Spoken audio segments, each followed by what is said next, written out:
want to welcome everybody to the Radio Arizona RV and Education Maintenance Show for the Do-It-Yourselfer. And this is Eric Stark, your host. And today we're going to be talking about which type of RV sealants to use on your RV. We're going to talk about the roof, your windows, doors, hatches, all those little things that need to be sealed up to keep that water out.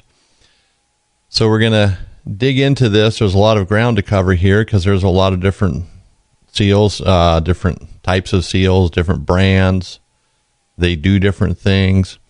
But before we really delve into it, I just want to remind everybody to check out Arizona RV Parts Center. We have a good selection of different exterior sealants for RVs on the website, and we also have sealants for interior and exterior. You know, the DAP brand is pretty popular. I would recommend using those for the interior, not so much as for the exterior, except for certain things.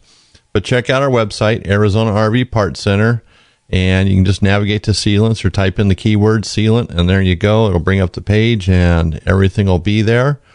It's not all inclusive. I've added another page to the website. If you scroll down on the left-hand side, it says Helpful RV Articles. There's a link there that says RV Exterior Sealants. And you click on that link, and it's going to take you to a page that actually has catalog pages from a distributor with the different brands of sealants that I'm going to be talking about today. So it's, I guess, the lazy way of filling out a page with a bunch of information. They're basically images of a catalog page. But they have part numbers, they have descriptions. There's no prices. Prices will always vary, but the everything you need is there other than the prices. So it'll be a pretty helpful tool. You can actually print that if you wanted to. And of course, you know, if you're going to buy the sealants locally at an RV store, of course you can print it, show it to them, or at least take in the manufacturer part number and match it up to what they have. So anyways, check out Arizona RV Parts Center. And as always, go to radioarizonarv.com. You know, you can look at the episodes here, and we always have links to the website. Everything I talk about is linked to something, and every link goes to someplace where you're going to learn more in most cases. So today, like I said, we're going to talk about using the sealants on the exterior of an RV. Now, let's just start with the roof. Actually, let's back up a little bit. Let me start with putty tape versus butyl tape. That seems to be a big discussion on the internet. Putty tape is what you want to use. It's going to have the butyl tape is what you're going to want to use. It's going to have the longest lasting life. And the key difference in it, as far as identifying, is butyl tape is stretchy. It gets kind of stringy when you go to tear off a piece. You know, you have to cut it more than you would tear it. Where putty tape just kind of breaks off. It dries out over time. Putty tape is not ideal for using on windows, doors, around vents, something that you want to seal and just leave for many, many years to come. Whereas using putty tape on a baggage door holder, the little plastic clips that hold your baggage door open, those things break off all the time. So if you have some putty tape, it's cheaper. You can probably replace that every 2 or 3 years, or maybe 4 or 5. It'll last that long. It'll be good for that. But for windows, doors, vents, things that you really want to keep that water out for long periods of time, definitely use butyl tape. And so with that being said, butyl tape is the tape of choice today. That's what we're going to be assuming is going to be used on everything. Like I said, you can use putty tape on some of the easier things like baggage door compartment holders, things like that. Maybe an entrance door holder, but butyl tape is really what we're going to be using as the base sealant for a lot of things today. So now let's start with the roof. You go up on your roof, you know, you either have a rubber roof, you have a metal roof, vinyl roof, you have different types of roofs, fiberglass. You might have a PVC roof, which is newer. PVC roof, hopefully you're not really having to do anything yet. They're that new. You know, it should be problem free for quite some time, but let's just stick with a rubber roof, you know, and apply the principles outward to a fiberglass roof or whatever you might have. You know, if you have to reseal a vent without taking it up, you know, you want to clean it real good and put on some lap sealant. You always want to use lap sealant on a roof. It's self-leveling lap sealant, I should say. And you want, and anything designed for rubber roof says that you can use on a rubber roof, you can use on a rubber roof. I always recommend Dicor. It's just a brand that I know and trust. there's other brands out there, not saying they don't work, but Dicor is my brand of choice today. Could change tomorrow, but today it's my brand of choice. So the roof's kind of an easy thing because it's usually sealed so good from the factory. All you're going to do is maintain it. Occasionally you clean off around the vents, skylight, and you might add some more lap sealant. If it's starting to crack or shrink a little bit, or you're getting a little leak, you might go up there and find a spot that could use a little more sealant. And very rarely do you have to take things apart to reseal them, like a vent. You typically don't take a vent out to reseal it. And if you were to take it out because it was leaking and you wanted to replace it, you just put a new one in. Don't ever use an old vent, a 14 by 14 vent. By the time you get it out, it's going to be ruined. Just throw it away. But let's say you do that. You want to replace your 14 by 14 vent. So you're going to take off the old one and you want to clean up all the sealant that's on the roof. You're going to have to scrape it all off, get the majority of it up. You probably won't be able to get all of it up because the rubber won't allow you to. It's stuck to the rubber so good. But where the main seal is, you want to make sure you seal that properly. And that's where you're going to use the butyl tape. And you're going to put that on the vent itself, the base of the vent, and put it on the roof. Then, of course, you're going to tighten your screws. And it's going to squeeze out. You're going to scrape off the excess. Then you're going to put lap sealant over it. Now, if you're doing this at home, you can let it sit for overnight, let some more of that butyl tape squeeze out and scud off the excess the next day. But the main thing is to clean it up real good, have a nice clean surface to start with.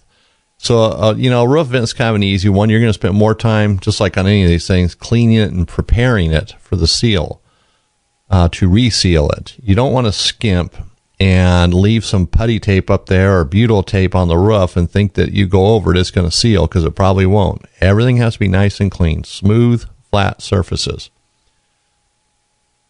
So it's time consuming to do this right. And that's why when you take your RV to a shop and they replace your vents or your roof, it gets expensive because it's time consuming, because they own it. If it leaks after they're done with it, it's their problem, because you're going to take it back to them. And the same if you do it. If it leaks and you're done, you don't want to have to climb up on the roof and redo it. You want to do it right the first time. You remember, taking a vent off, even the one you just put on a week ago, now it leaks, you're probably going to ruin that vent taking it off if you're not real careful. But you might save the vent and tear your roof. So you got to be very cautious in this. So do it right the first time. And now I made that sound pretty simple. Just scrape it off and put on the putty tape. But you really take the time. The tape needs to seal. Then it's gonna squeeze out. You're gonna use a plastic putty knife to cut off the excess. Like I said, wait overnight if you can. Cut off anything else that squeezes out. Then put on some lap sealant. And you still might have a boundary or a border of lap sealant, old lap sealant around the vent that you can't get off, and that's fine. Just make sure that where the vent sits down, that it seals good, that it's not hung up on the old lap sealant or anything like that, that you have a nice, flat, sealable working area.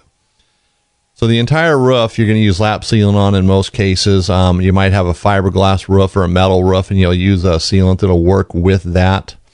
Dyco, not Dicor, but Dyco makes a product called Flow Seal that works on a variety of types of roofs. So that might be the sealant you're going to use on your roof. But if you have a rubber roof, Dicor is going to be the brand that I would recommend. And as I said, the different brands, the different manufacturers have lap sealants. They all kind of overlap on what they do. Other than Dicor, they stick with roof and roof-only type sealants. So now, let's talk about the sealants for a moment. We kind of get the picture on the roof. In fact, I've done 2 episodes on roof maintenance for rubber roofs, so you can go back to previous podcasts. It's in the early ones, the teens probably. I don't remember the number. I'm not going to look right now, but I've done the 2 episodes, and so it gets in a little more detail explaining that. And there's also links in those episodes to Dicor's website or PDFs that help explain a little bit more too. But now looking at the sealants, and what are you going to use a sealant for? Why are there different types of sealants for an RV? Because you think about an RV, many of the things that are put on it, if not all of them, are done with butyl tape or putty tape. Some manufacturers might use putty tape. It's not as good, but they might be using it. It's cheaper, half the price. So let's take a window, for instance, on a regular fiberglass side RV. It's not aluminum. It doesn't have the aluminum siding, so there's no ridges, peaks, and valleys. It's just a flat-sided RV. Now, if that window's leaking, the way to fix it is to take it out, completely out. So you're going to go inside, take the screws off the ring, bring the ring off, and you're going to have someone outside holding the window. It probably won't fall out because it's going to be stuck in from the sealants.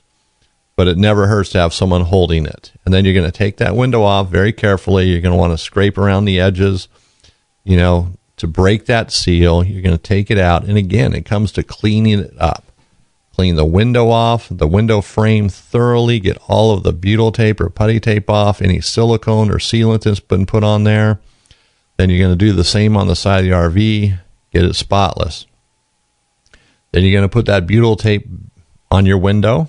You're going to go all the way around the frame. You want to make sure it's on there nice and tight, so when you pick the window up, it doesn't fall off, which it should just stick to it. You're going to stick it with the release liner on the butyl tape, then you pull off the release liner, then it's there, it's done. So when you put that window up, you want to have someone inside ready to put the ring on and get some screws started, and then you're going to want to put the screws on in a sequence, like a torque sequence. Don't start in one corner and work your way out. You want to go from side to side or top to bottom, just like you're torquing an intake manifold or a valve cover or a wheel. You're putting on your spare. You go into a sequence. There's not real science to it, but when you do that, you're not tightening up the bottom. It gets super tight. Then when you get to the top, it's kind of bowed out now, and your screws are pulling it in. It's kind of twisting the frame of the window. That's not what you want to do. That's not the goal here. So you're going to use butyl tape, and then you might be inclined, which a lot of manufacturers do this, to use a sealant across the top of the window. You go maybe down on each side 2 or 3 inches. That will help if that window has a problem leaking, down the road. It's a security measure. Realistically, though, the butyl tape should seal that window for many, many years to come. But if you want to do that, it's just as a precaution, which really it's not that big of a deal to do. Put a bead of the sealant of choice, whether it's GeoCell, Sika Flex, Hengs, Dyco, on the top of the window. And so that kind of leads us into what kind of sealant to use, because this is an application here where sealants are quite often used. They're used on the top of door frames, the top of window frames, the window on your entrance door. The frame might have this sealant across the top of it. All your moldings, exterior moldings have, whether they're vertical or horizontal, they usually have putty tape behind them. And then there's a bead of sealant of some kind. And manufacturers of RVs use different types of sealants for different applications, whether it's a window, a door, a vertical piece of trim, a horizontal piece of trim. So with that being said, you might contact the manufacturer of the RV or go to their website. I know some websites from the manufacturer, not a website in general, but from the manufacturer, will actually lay out in detail what sealants to use on what parts of the RV, whether it's the roof, the windows, the door. They'll actually name the brand and have a part number so you can go back and use those products. Or they'll tell you what it is, and you can find a similar product if you can't find the exact brand or you don't feel you need to use that particular brand, but you know what it is. You know what it's made of, what the components are, and how it functions and performs. Because manufacturers don't just buy anything in most cases. There's a lot of talk about, the quality of RVs. But it seems like one thing they do use quality products on is sealants for your windows, doors. And that's good. It's good to hear that there's quality somewhere. Well, some might doubt that, but I think there is. Like I said, there's a lot of bad, negative talk about the RV manufacturers and whether they really do quality work or not. But I think when it comes to sealing things, in most cases, they spend the time, they find the product that's going to work. They don't want a problem 6 months later. They don't want a problem 30 days later. They don't want a problem with the dealer, with, all their stock leaking on a dealer's lot because they're in Oregon and it's raining, They don't want to have to deal with that. They want to make sure the RV is sealed up tight in most cases. So you can check with the manufacturer, but in most cases, you're not going to need to do that. I'm going to say that most RV stores that do service work, or service centers or dealerships that do service work, they're going to have their favorite brand that works for them. They're going to have the brand of choice, And it's probably going to vary depending on what region of the country you're in, whether it rains a lot, snows a lot, you have hot weather, just mild weather, a little bit of rain, but more sunshine. So it's just going to depend on where you're at. And so you're going to have to take that in consideration. Where do you spend most of the time RVing? If you're in Oregon, you're going to want to talk to a dealership in Oregon they might recommend a sealant that's absolutely great, that isn't widely known, but it works for them and they have a great track record with it. Or they might recommend a product that's very widely known that they absolutely love and it works well. So it's not always what you think you might need based on what you can find on the internet. And it might sound kind of odd, but there's a lot of experts in a lot of these RV service centers that know a lot more about this than you'll ever find on the internet. And, some websites like Amazon can't help you make a choice. They're going to have a product, maybe it's GeoCell, and, they have the ProFlex version of it. And that doesn't mean that Amazon's going to be able to recommend it because Amazon doesn't know.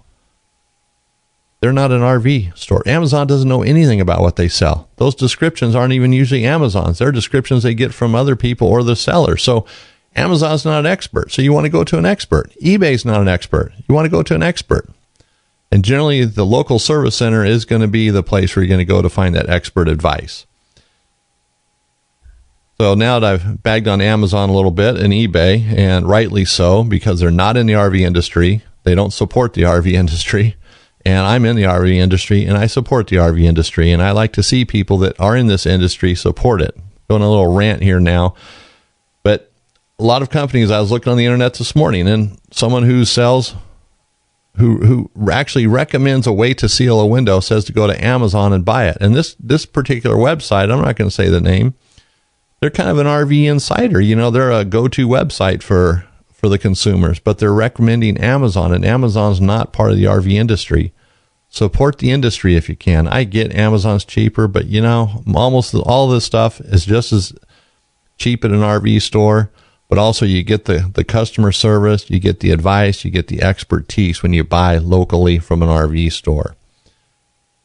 Or even if you buy online, not locally from an RV store, you still get support. You get customer support like us. You can call and ask us questions. We're more than glad to help you out. And quite often the consumer has some great insight on the products that they're looking for and why they're looking for it. Okay, so now I'm done with that. Support the RV industry. That's the point, right? So anyway, this comes up quite a bit. That's why I'm going on or talking about the sealants, because people come into my store and the RVer wants to know what to use. How come this? How come that? How come their neighbor used this? And why don't we sell that? And really, you don't need to sell all the brands from the standpoint of an RV store or a service center. The brands that you prefer that work are all you need. You don't have to have 6 or 7 different brands. It's not like holding tank chemicals. You go into a Camping World and they got 30 feet of holding tank chemicals. They don't need that. And most RV stores don't do that. They might have 8 feet, 4 feet, 6 feet. It's just crossovers. Go with what works. And your RV service center is going to be able to help you with that. So essentially there's 4 brands on the market: Hengs, GeoCell, Dyco, and Sika, commonly known as Sika Flex. These are 4 of the most common sealant type brands. Some of them have a silicone mix in them, a butyl mix. But all 4 brands are very good at what they do. And there is some overlap there. Someone might prefer Hengs all the way through. They have 4 or 5 different products, and they might want to use that on their RV in the areas where it's designed for, and that's it. Other people might want to use Sika Flex, and that's it. Or they might use one Sika Flex product and one GeoCell product, or one Dyco, one Sika Flex. So that's why I have it all on the website, so you can take a look and kind of look at it and make an informed decision. But like I said, check with the local RV store. But the main thing you're looking for here, in all 4 of these brands, Hengs, GeoCell, Dyco, and Sika, all have these things in common with their product.